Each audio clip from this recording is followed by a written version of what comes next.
नमस्कार, आयन भारत में आपका बहुत बहुत स्वागत है। आप देखना शुरू कर चुके हैं राष्ट्रपति विद अर्चना सिंह।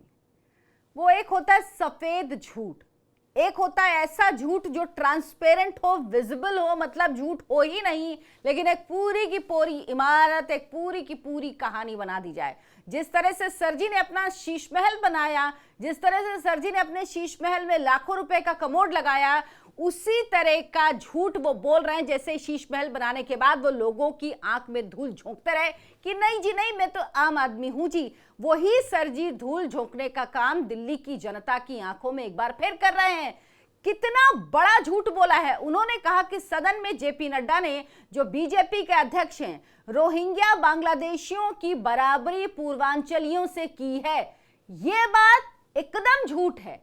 कैसे, यह मैं आपको बताऊंगी। और क्यों अरविंद केजरीवाल आखिर इस स्तर पर उतर गए हैं कि वो रोहिंग्या बांग्लादेशियों की तुलना पूर्वांचलियों से करने लगे हैं, उनके बराबर में रखने लगे हैं। जो देश में घुसे हुए हैं, घुसपैठिए हैं, उनकी तुलना आखिर हमारे देश के नागरिकों से करके कौन सी राजनीति कर रहे हैं अरविंद केजरीवाल, आपको इस वीडियो में बताऊंगी। लेकिन आपसे उससे पहले गुजारिश है, हमारे चैनल आयन भारत को सब्सक्राइब जरूर करें, वीडियो को लाइक करें, शेयर करें और कमेंट करके बताएं कि आप अरविंद केजरीवाल के कौन कौन से झूठ हैं जिनके बारे में लोगों को बताना चाहेंगे अगर आपको मौका मिले तो। दरअसल सदन में जेपी नड्डा भाषण दे रहे थे, वो अपना वक्तव्य रख रहे थे। राज्यसभा के वो मेंबर हैं, सदन के नेता हैं राज्यसभा में। तो जेपी नड्डा ने अपनी बात कही और तब उन्होंने कहा था कि आम आदमी पार्टी के लिए कि ये दिल्ली में बांग्लादेशी और रोहिंग्यों के वोट से जीत रहे हैं, रोहिंग्यों और बांग्लादेशियों के वोट से अपनी सरकार बना रहे हैं। उसमें देखने वाली बात यह है कि ये इतने दिन सत्ता पे कहीं रोहिंग्या और बांग्लादेशी के वोटों पर तो नहीं बने हुए थे। इसको ट्विस्ट कर दिया, इसको ट्विस्ट कर दिया संजय सिंह। आपको पता है ना कितना बड़ा फ्रॉड आदमी है। मैं कहना नहीं चाहती लेकिन टिकट ब्लैकमेलर है वो बंदा, ये समझ लीजिए आप। सुल्तानपुर में सिनेमा के बाहर खड़े होकर टिकट ब्लैक करता था, टिकट ब्लैकिए के नाम से लोग उसे जानते हैं। वो व्यक्ति कह रहा है वहीं पे कि बांग्लादेशियों और रोहिंग्यों से पूर्वांचलियों की तुलना की है। पूर्वांचलियों का कहीं नाम ही नहीं था। और पूर्वांचल के लोगों के साथ ये किस तरह का व्यवहार करते हैं, आपको वो तस्वीर याद होगी जब दिल्ली के सिग्नेचर ब्रिज का उद्घाटन हुआ था। इनके विधायक अमानतुल्लाह खान, जो भी वक्फ बोर्ड घोटाला घपले मामले में जेल के अंदर बाहर जिनकी स्थिति लगी हुई, आना जाना लगा हुआ है, उन्होंने किस तरह से पूर्वांचल से ही आने वाले मनोज तिवारी को धक्का मार दिया था उद्घाटन के दौरान। सोचिए, इनको एक जो मिनिमम जो होता है ना एटिकेट्स, वो भी नहीं है।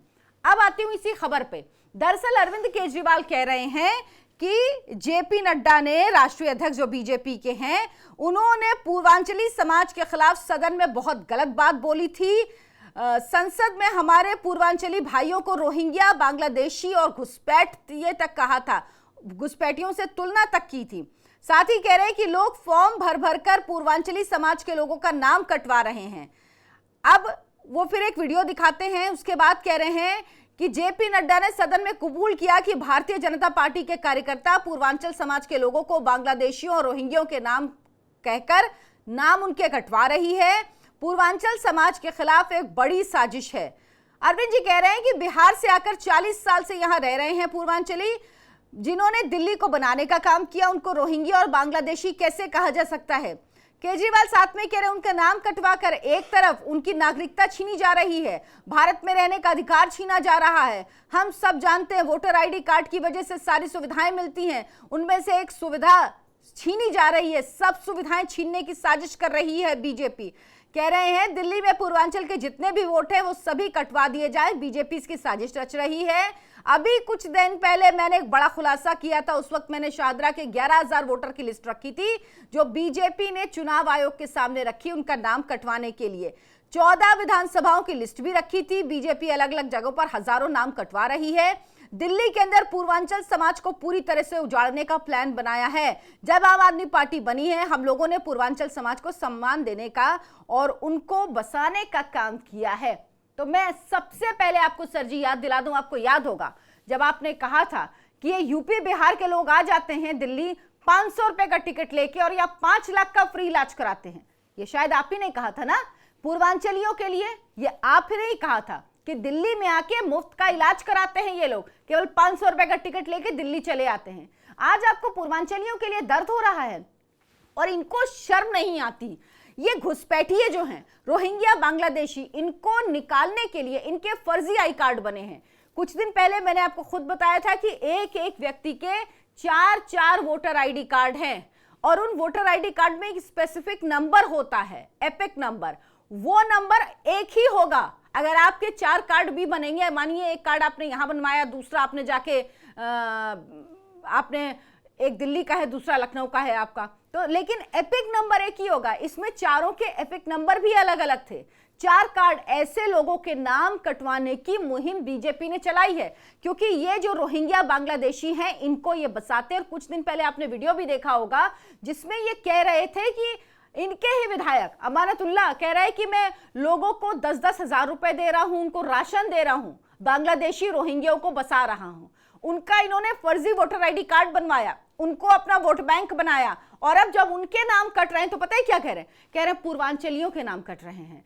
बीजेपी तो वो पार्टी है जिसने दिल्ली में पूर्वांचली को अपना अध्यक्ष बनाया था। दिल्ली बीजेपी का अध्यक्ष कौन था? मनोज तिवारी, पूर्वांचली बीजेपी ने अध्यक्ष बनाया था। ये नहीं बताएंगे। ये कह रहे हैं इन्होंने किस तरह पूर्वांचली को धक्का दिया था, मंच से हटाने की कोशिश की थी ताकि क्रेडिट सारा इनको मिले। और ये कह रहे हैं कि बीजेपी पूर्वांचलियों को हटाने की साजिश रच रही है। उस वीडियो में कहीं पूर्वांचलियों का जिक्र ही नहीं है।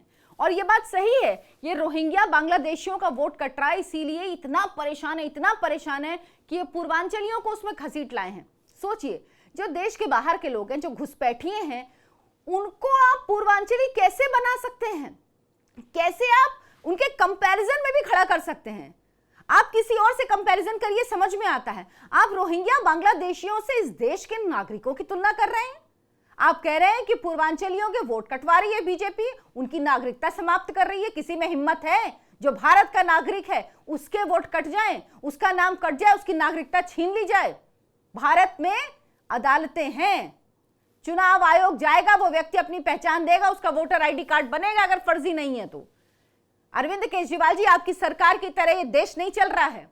ये देश नियम कायदे कानून से चल रहा है, लेकिन आपको तो आदत है ना अपनी तरह से चीजें करने का, अपनी तरह से चीजें चलाने का, जो मुझे ठीक लगे वही हो। और इसीलिए अरविंद केजरीवाल ने जबरदस्त मतलब कहते हैं ना, कहीं धुआं तो उठना चाहिए, बिना धुएं के ये आग लगा देते हैं। ये वो लोग हैं, कुछ नहीं होगा ना, वहां पे भी कह देंगे इतने झूठे हैं, बेसर पैर का झूठ बोलते हैं। अरे भाई, बांग्लादेशियों रोहिंग्यों के साथ अगर कहीं पूर्वांचलियों के नाम का जिक्र भी किया होता तो मैं मान लेती। कहीं बोला ही नहीं है पूर्वांचलियों के लिए। कहा है कि ये लोग बांग्लादेशी और रोहिंग्यों के वोट से अपनी सरकार बना रहे हैं, सरकार में बने हुए हैं। तो इनको लग रहा है मैं बांग्लादेशी और रोहिंग्यों का बचाव कैसे करें, उनके वोट कट रहे हैं तो इनको तकलीफ हो रही है। इन्होंने दिल्ली को नरक बना दिया है। आप दिल्ली के जो ओरिजिनल रहने वाले उनसे पूछिए हालात क्या इन्होंने दिल्ली को कर दिया है। दिल्ली में रहने वाले त्रस्त हैं इनसे, क्योंकि इन बांग्लादेशी रोहिंग्यों को ये लोग राशन देते हैं, ये लोग पैसा देते हैं, क्योंकि वोट बदले में लेते हैं। और दिल्ली वाले जहां रहते हैं वो कह रहे हैं कि इनके इलाकों में जहां जहां ये लोग बसे हैं वहां क्राइम रेट इतना बढ़ गया है। जिस क्राइम को लेके रोते हैं ना अरविंद केजरीवाल, उसकी बहुत बड़ी वजह बांग्लादेशी रोहिंग्या हैं जो दिल्ली में बसे हुए हैं। लेकिन सर जी उस पर नहीं बोलेंगे, झूठ बोलना होगा तो मुंह उठा के आ जाएंगे। कह रहे 40 साल, अरे भाई पूर्वांचली हैं इस देश, कहीं रहे, दिल्ली रहे, बॉम्बे रहे, मुंबई रहे, कोलकाता रहे, हैदराबाद रहे, तेलंगाना रहे, केरला रहे, कर्नाटका रहे, कहीं रहे, भारत के लोग हैं ना। लेकिन इनकी आड़ में आप सोचेंगे कि आप बांग्लादेशियों को बसा लें, आप सोचेंगे आप रोहिंग्याओं को बसा लें और उनके वोट से आप, क्योंकि आपको यह पता है कि दिल्ली वाले आपको वोट नहीं देने वाले। अरविंद केजरीवाल जान गए। दिल्ली वालों में मैं उनको भी गिन रही हूं जो पूर्वांचल के या कहीं के भी भारत के किसी भी हिस्से के लोग हैं। वो लोग इतने समझदार हैं कि वो आपको वोट नहीं देंगे। और अरविंद केजरीवाल को इस बार ये बात सच होती नजर आ रही है, इसीलिए नई चाल चली है, नया पैंतरा खेल रहे हैं अरविंद केजरीवाल। और वो ये कह रहे हैं कि भाई पूर्वांचलियों को निकालने की साजिश कर रही है बीजेपी। बीजेपी का बड़ा वोट बैंक है पूर्वांचली, और वोट बैंक हो किसी का नहीं हो, इससे क्या फर्क पड़ता है? कोई देश के व्यक्ति की नागरिकता खत्म कर देगा, इतनी हिम्मत है किसी में इस देश में? किसी में भी ये देश ना सर जी कानून से चलता है, सिस्टम है, सिस्टम काम करता है। आप तो सिस्टम को मानते नहीं हैं, आप तो कानून को मानते नहीं, आप तो अपने आप को सबसे ऊपर मानते हैं, तभी आप मुख्यमंत्री रहते हैं, अपने लिए शीश महल बनवा लेते हैं, तभी आप शराब घोटाला करते हैं, उसके बाद कहते हैं जी मैं तो बहुत सीधा हूं जी, मैं तो भ्रष्टाचार कभी कट्टर ईमानदार हूं, कट्टर बेईमान तभी कट्टर ईमानदार खुद को बोल पाता है। लेकिन आपको कोई फर्क नहीं पड़ेगा, आप वही काम करेंगे, उतनी चोरी करेंगे और फिर उसके बाद उसी तरह से जाएंगे लोगों के बीच और फ्री फ्री फ्री का लालच देंगे। दिल्ली के लोग इस बार आप सोच लीजिए कि आपको इन बहरूपियों के चक्कर में पड़ना है, इन बहरूपियों को वोट देकर क्या खुद को बर्बाद करना है, या आपको साफ सुथरी जो विकास के रास्ते पे चल रही हो वो दिल्ली चाहिए, जहां पर आपके अस्पताल अच्छे हो, स्कूल अच्छे हो, हवा साफ हो, यमुना साफ हो, सड़कें अच्छी हों, ये सब कुछ आपको चाहिए, या फ्री के इस मकड़ जाल में फंसकर आपको फिर से एक बार दिल्ली को डुबोना है? आपको क्या लगता है हमें कमेंट करके जरूर बताइए। इस वीडियो को लाइक करें, शेयर करें, ज्यादा से ज्यादा लोगों तक पहुंचाएं और हमारे चैनल आयोन भारत को सब्सक्राइब कर लें। धन्यवाद, नमस्कार।